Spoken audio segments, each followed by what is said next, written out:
So who is Abraham? So Abraham was the the Hebrew patriarch. So he was specifically called by God and called for his faith and trust there in the Lord. That he was called out of his homeland to go journey and to wander, to leave everything and to trust the Lord in his wanderings, but then to there in even his old age to trust that the Lord would give him a son.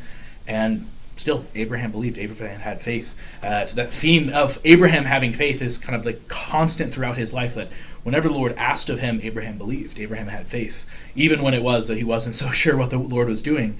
And that's kind of most evident when God asked Abraham to sacrifice his son Isaac.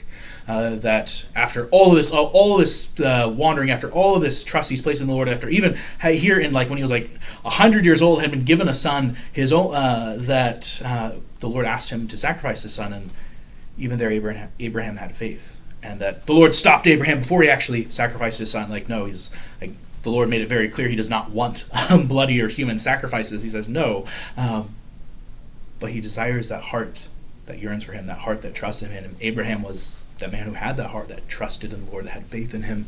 And so it is that Abraham is that great Hebrew patriarch, and that who is that he is that kind of where not only the Jewish people trace back their history to, but even the Islamic faith there in the tracing through Ishmael back to Abraham. And so we, as Christians, as kind of that fulfillment of Judaism, we also trace ourselves all the way back to Abraham, being that great Hebrew patriarch.